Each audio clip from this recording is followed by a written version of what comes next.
नमस्ते। अक्सर ये सवाल मन में आता है ना, कि मुट्ठी भर अंग्रेजों ने भारत जैसे इतने बड़े और विविध देश पर आखिर 200 साल तक राज किया तो किया कैसे। इसका जवाब और एक बहुत बड़ा हिस्सा छिपा है ब्रिटिश राज के एक बेहद शक्तिशाली लेकिन अक्सर नजरअंदाज किए जाने वाले टूल में, और वो टूल था कमेटियां और कमीशन। और यही सवाल आज हमारे इस विश्लेषण का सेंटर पॉइंट है। देखिए, अंग्रेजों ने लगभग हर बड़ी चुनौती का सामना करने के लिए एक कमेटी बनाई, चाहे वो अकाल हो, एडमिनिस्ट्रेशन हो या फिर आखिर में भारत छोड़ने की शर्तों पर बातचीत करनी हो। और हमारी इस पड़ताल का जो सुराग है ना, वो छिपा है इस डॉक्यूमेंट में। अब पहली नज़र में ये सिर्फ नामों और तारीखों की एक सूखी सी लिस्ट लग सकती है, लेकिन यकीन मानिए इसके अंदर राज का पूरा ऑपरेटिंग सिस्टम, उसकी सबसे बड़ी चुनौतियां और आखिरकार उसके अंत की कहानी, सब कुछ छिपा है। तो चलिए आज इसी को परत दर परत खोलते हैं। तो हमारा सफर आज कुछ इस तरह से आगे बढ़ेगा। सबसे पहले तो ये समझेंगे कि ये कमेटियां आखिर थीं क्या और काम कैसे करती थी।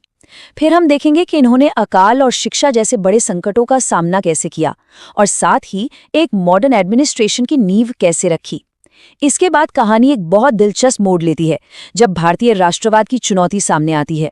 और फिर अंत में हम देखेंगे कि कैसे इन्हीं कमेटियों के जरिए सत्ता के ट्रांसफर का रास्ता तैयार हुआ। तो चलिए शुरू करते हैं पहले चैप्टर से। समझते हैं कि ये कमेटियां ब्रिटिश शासन की मशीनरी का इतना जरूरी हिस्सा आखिर क्यों थीं। अच्छा, इसको ऐसे समझते हैं।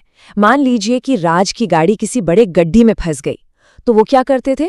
फौरन मैकेनिकों की एक टीम बुलाते थे। ये टीम यानी कमेटी प्रॉब्लम को जांचती और फिर सरकार को एक मैनुअल देती कि भाई गाड़ियों को बाहर कैसे निकालना है और आगे ऐसे गड्ढों से बचना कैसे है। मतलब ये इन्फॉर्मेशन इकट्ठा करने और पॉलिसी बनाने का एक बहुत ही सिस्टमैटिक तरीका था। तो ठीक है, थ्योरी तो समझ आ गई, पर असल में ये सिस्टम जमीन पर काम कैसे करता था? चलिए इसको दो सबसे बड़े संकटों के उदाहरण से समझते हैं जो बार बार भारत को परेशान कर रहे थे। एक था अकाल और दूसरा शिक्षा की कमी। अब यहाँ एक बहुत ही दिलचस्प पैटर्न देखने को मिलता है।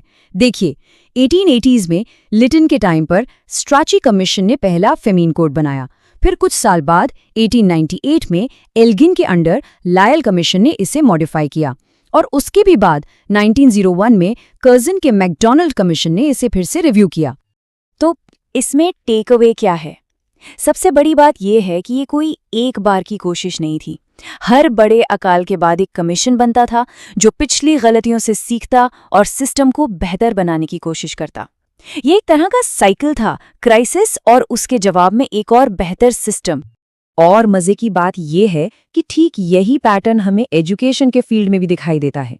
1882 के हंटर कमीशन से लेकर 1917 के सैडलर कमीशन तक ब्रिटिश सरकार ने एजुकेशन सिस्टम की प्रॉब्लम्स को समझने और उन्हें सुधारने के लिए लगातार इसी कमीशन मॉडल का इस्तेमाल किया। अच्छा, इन संकटों से निपटने के अलावा इन कमेटियों का एक और बहुत बड़ा काम था, और वो था एक मॉडर्न एडमिनिस्ट्रेटिव स्ट्रक्चर बनाना, जिसे अक्सर स्टील फ्रेम कहा जाता था। और ये तो बस कुछ उदाहरण हैं जो दिखाते हैं कि ये काम कितना बड़ा था। जैसे एचिंसन कमीशन ने सिविल सर्विसेज का ढांचा बदला, मतलब वो अफसर जो देश चलाते थे। स्कॉट मॉनक्रेव कमीशन ने इरिगेशन सिस्टम को देखा, जो लाखों किसानों की जिंदगी से जुड़ा था। फ्रेजर कमीशन ने पुलिस को रीऑर्गेनाइज किया, और ली कमीशन ने पब्लिक सर्विसेज को फिर से रिव्यू किया। कहने का मतलब ये कि एडमिनिस्ट्रेशन की हर एक नस को इन कमेटियों के जरिए सेट और कंट्रोल किया जा रहा था। लेकिन 20वीं सदी की शुरुआत के साथ ही राज के सामने एक ऐसी चुनौती आई जिसे इरिगेशन प्लान्स या पुलिस रिफॉर्म से हल नहीं किया जा सकता था। ये कोई एडमिनिस्ट्रेटिव प्रॉब्लम नहीं थी, बल्कि ये थी भारत के लोगों की पॉलिटिकल आवाज। और इस नई चुनौती का चेहरा बना 1927 में भारत आया साइमन कमीशन। इसके आते ही कह सकते हैं कि इंडियन पॉलिटिक्स में एक जबरदस्त तूफान खड़ा हो गया। अब देखिए, ऑफिशियली तो इसका काम ये देखना था कि भारत में कॉन्स्टिट्यूशनल रिफॉर्म्स कैसे काम कर रहे हैं और आगे के लिए क्या किया जाना चाहिए। सुनने में तो ये काफी लॉजिकल लगता है ना? लेकिन असली पेंच यहीं था। भारत का भविष्य तय करने के लिए बनाए गए इस कमीशन में एक भी इंडियन मेंबर नहीं था, और ये एक ऐसी गलती साबित हुई जिसने पूरा खेल ही पलट कर रख दिया। बस इसी एक बात ने पूरे भारत की भावना को सामने रख दिया। ये सोचना कि अंग्रेज भारतीयों के बिना ही उनके भविष्य का फैसला करेंगे, ये अपमानजनक था और इसी बात ने पूरे देश में विरोध की आग भड़का दी। साइमन कमीशन के विरोध ने एक बात तो बिल्कुल साफ कर दी कि अब अंग्रेज अकेले फैसले नहीं ले सकते। और बस यहीं से कहानी अपने आखिरी चैप्टर में एंटर करती है, जहां ये कमीशन और मिशन अब राज करने के लिए नहीं बल्कि राज के अंत पर बातचीत का मेन प्लेटफॉर्म बन गए। ये टाइमलाइन दिखाती है कि राज के आखिरी सालों में बातचीत की रफ्तार कितनी तेज हो गई थी। Sapru committee, Cripps mission, Wavell plan, cabinet mission, आप देखिए हर कुछ सालों में एक नया प्रपोजल, एक नई बातचीत। खेल अब पूरी तरह से बदल चुका था और ये सब इन्हीं कमेटियों और मिशनों के जरिए हो रहा था। तो सबसे बड़ा बदलाव क्या था? 1940s आते आते इन कमेटियों का मकसद ही पूरी तरह से बदल गया था। अब वो ये नहीं खोज रही थीं कि इंडिया पर रूल कैसे करना है, बल्कि ये तय कर रही थीं कि इंडिया को छोड़ना कैसे है।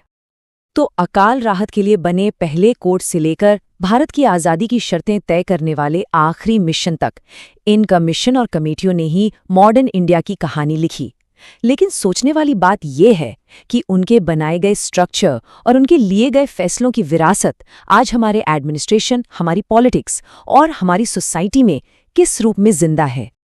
जब तक न सफल हो नींद चैन को त्यागो तुम, जब तक न सफल हो नींद चैन को त्यागो तुम, संघर्ष का मैदान छोड़कर मत भागो तुम। कुछ किए बिना ही जय जयकार नहीं होती, कोशिश करने वालों की कभी हार नहीं होती।